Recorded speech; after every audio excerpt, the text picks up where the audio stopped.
Patti here, coming to you from the heart of Nebraska, where the corn's tall, the tractors are loud, and the food we grow is as honest as the folks who grow it. Welcome back to Homegrown Readiness, the show where we dig deep into the roots of resilience, self-reliance, and the kind of food security that starts in your own backyard. Today's episode is a big one. We're talking about something that affects every single one of us. Whether you're a farmer, a grocer, a parent packing lunchboxes, or just someone who loves a good burger, we're diving into the future of the food business, and more importantly, how we can prevent food safety crises before they happen. Now, I know that might sound like a topic for the suits in Washington or the scientists in lab coats, but trust me, this is a story for all of us. Because when food safety fails, it's not just about recalls and regulations. It's about lives lost, trust broken, and communities shaken. So let's start at the beginning. Let's talk about the roots. When food fails, a history of crisis. Back in 1993, a fast food chain called Jack in the Box made headlines for all the wrong reasons. 4 children died. Over 700 people got sick. The culprit? Undercooked hamburger patties contaminated with E. coli, O157, H7. That outbreak changed everything. It was a wake-up call for the food industry, regulators, and consumers alike. Suddenly, we realized that food safety wasn't just about washing your hands or checking expiration dates. It was about systemic failures in supply chains, in oversight, and in communication. And it wasn't the last time. Fast forward to 2024.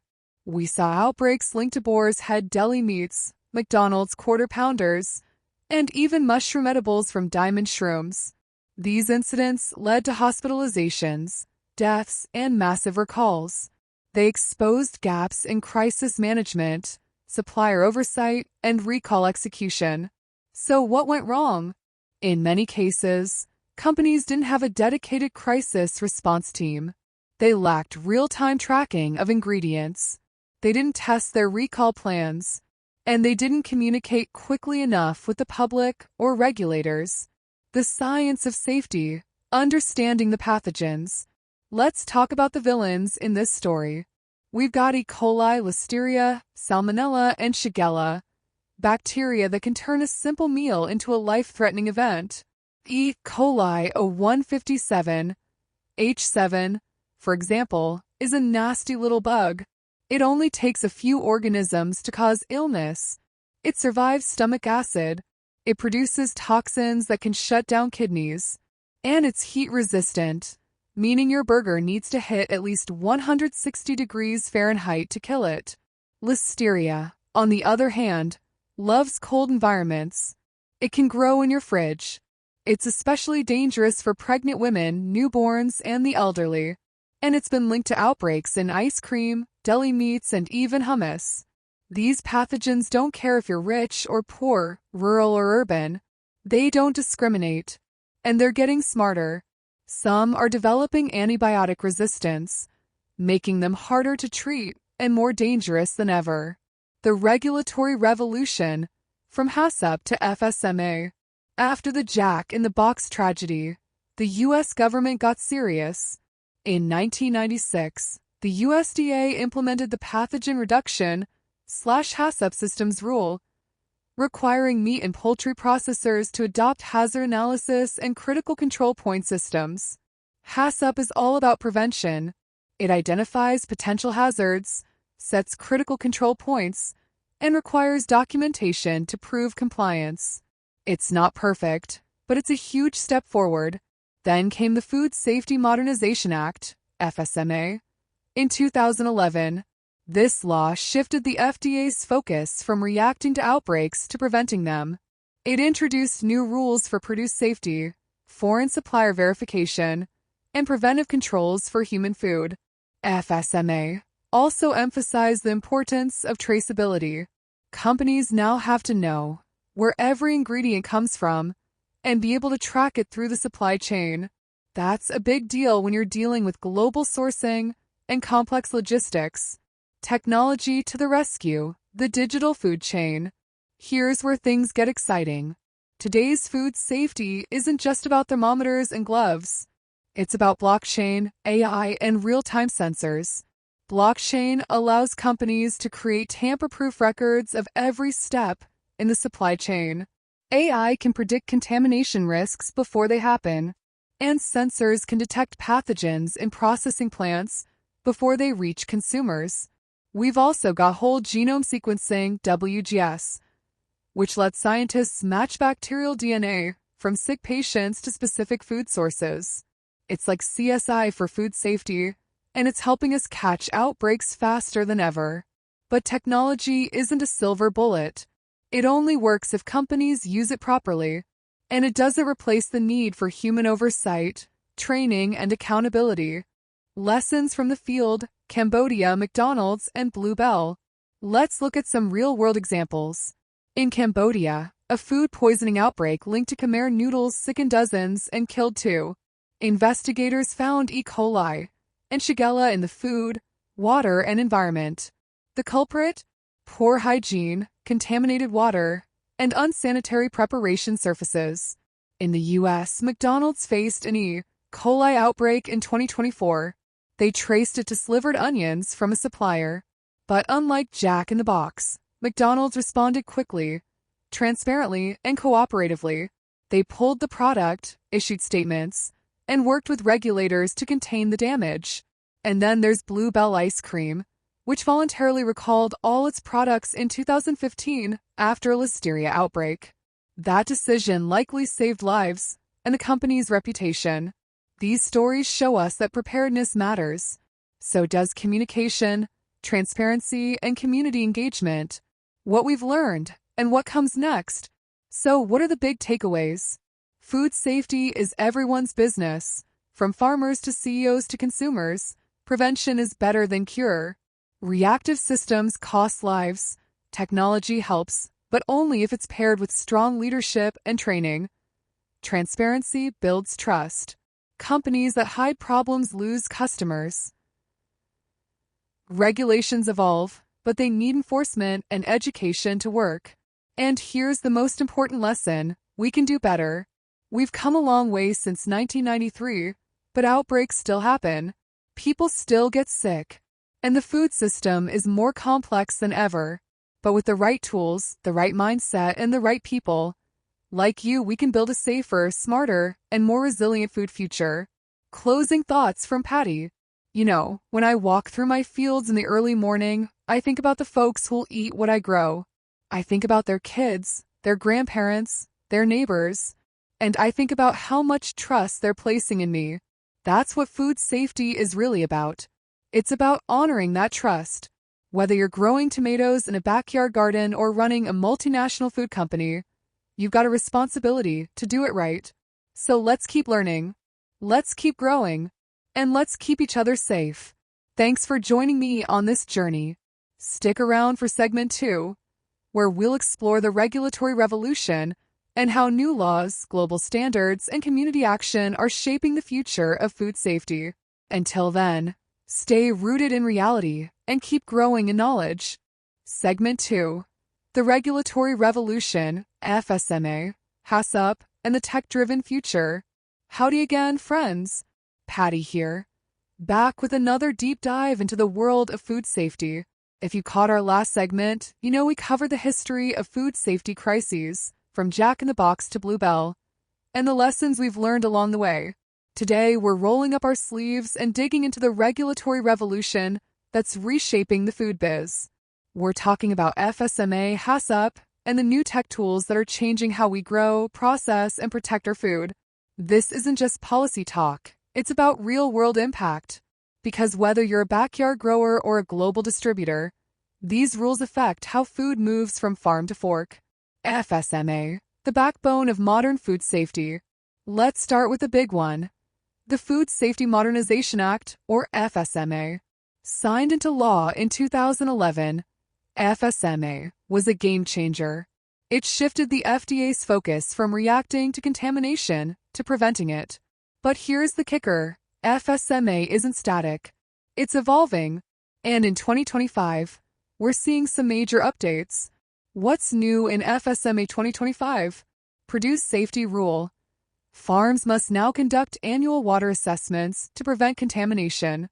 Compliance dates vary by farm size, with large farms due by April 7, 2025. Food traceability final rule. Entities handling foods on the FDA's food traceability list must keep detailed records of critical tracking events, CTEs, and key data elements, KDs. This helps pinpoint contamination sources faster.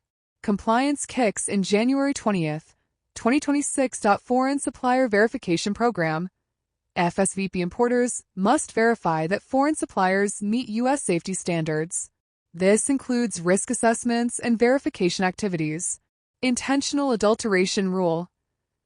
Businesses must develop food defense plans to protect against terrorism or sabotage. Sanitary transportation rule. Stricter standards for transporting food safely, with detailed record-keeping requirements. These updates aren't just bureaucratic tweaks. They're about saving lives and protecting trust. The science of prevention. Before FSMA, there was HACCP, hazard analysis and critical control points. It's a systematic approach to identifying and controlling food safety hazards. In 2025, HACCP is getting a tech upgrade. Smart HACCP tools, IoT devices, sensors monitor temperature, humidity, and contamination risks in real time. AI and machine learning.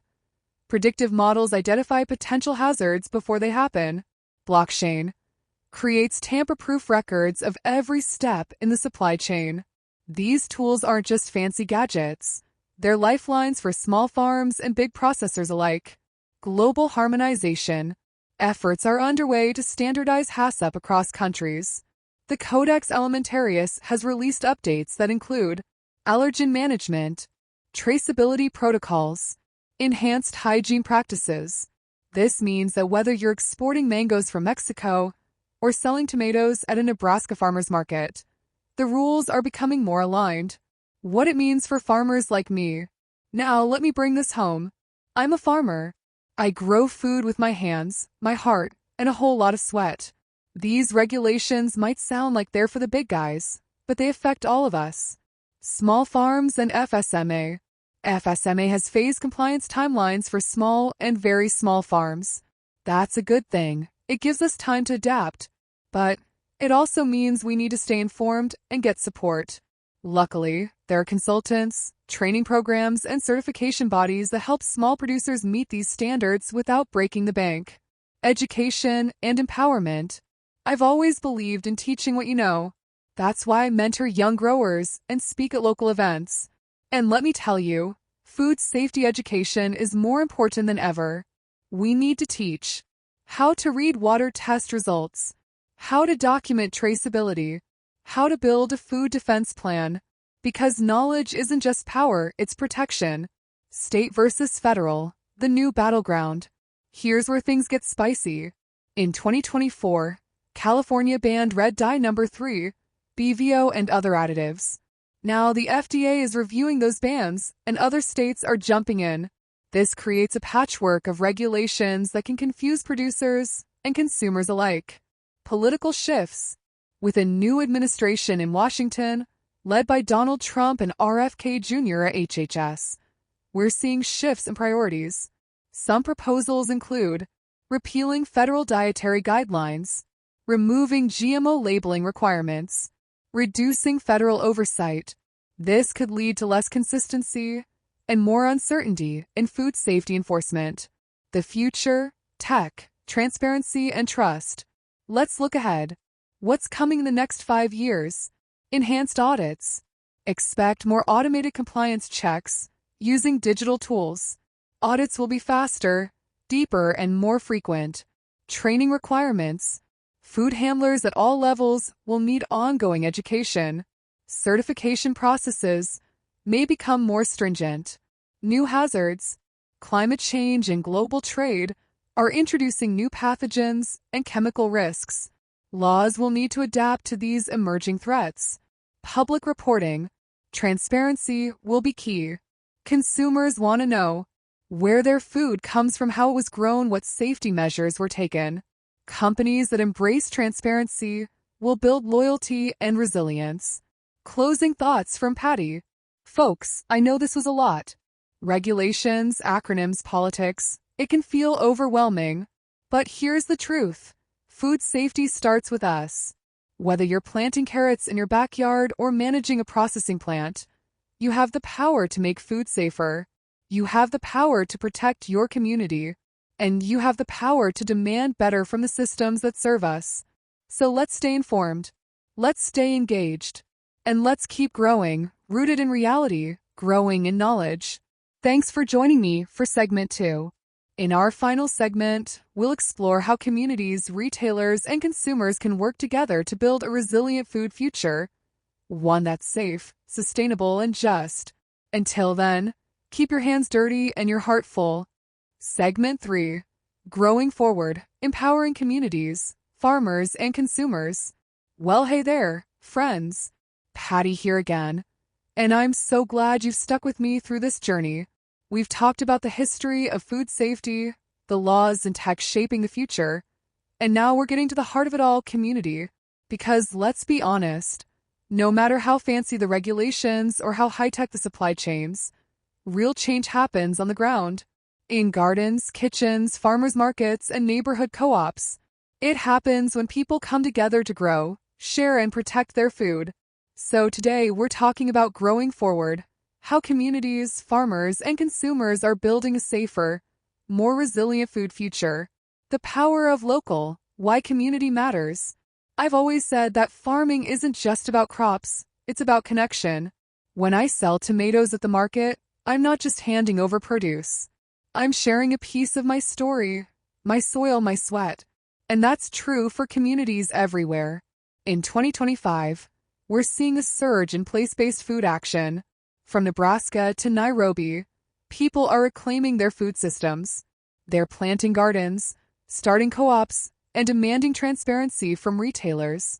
Local food coalitions, programs like FIRE, Food-Inspired Resilience and Equity, are pairing student interns with food coalitions to boost local farmer support, food access, and policy engagement. These aren't just feel-good stories, they're strategic interventions. They help communities reduce dependency on global supply chains, improve food safety through local oversight, build economic resilience. And they're working. In one town, a grape and apricot cooperative turned barren land into a thriving farm, inspiring others to follow suit. Tools for empowerment, what communities need. Let's talk about what makes these efforts successful. Practical infrastructure.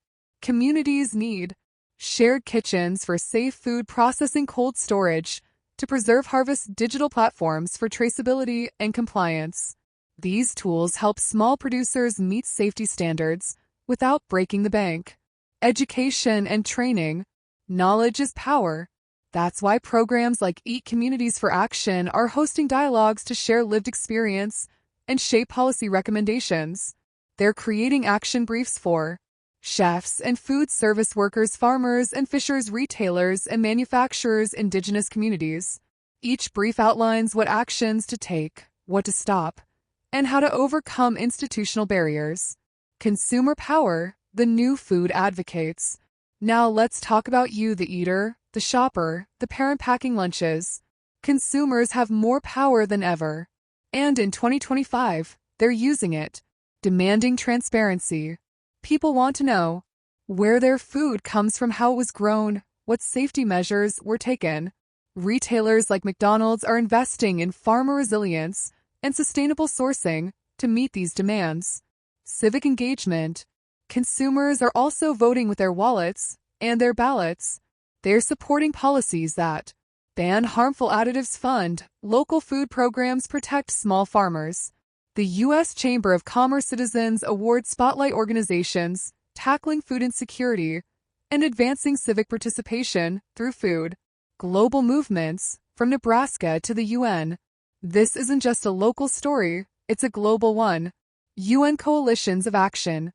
The UN Food Systems Hub is recognizing urban actors' roles in building resilient food systems. Cities are now central to climate action and food safety. Regenerative agriculture. Organizations like Food Tank are promoting farmer-centered policies for regeneratively grown food.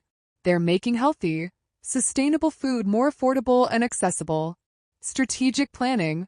States like California are crafting strategic plans to safeguard resilient food systems and promote equitable marketplaces.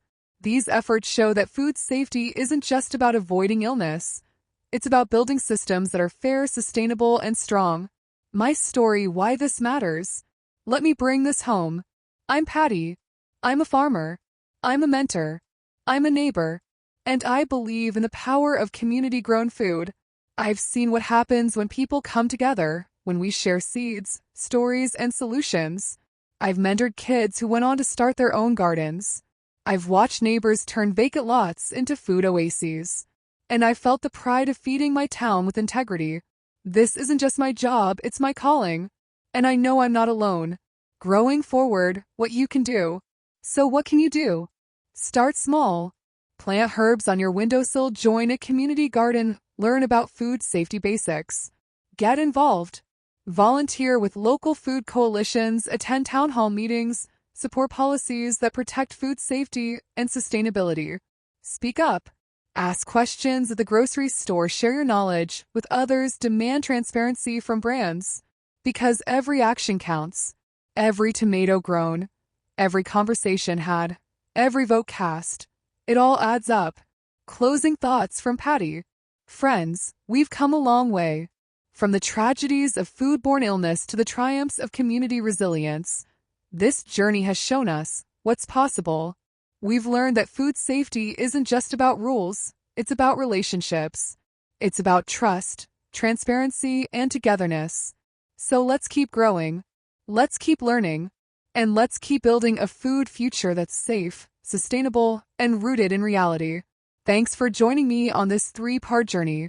I hope you feel inspired, informed, and empowered. And I hope you'll take what you've learned and plan it, literally and figuratively, in your own life. Until next time, keep your hands dirty and your heart full.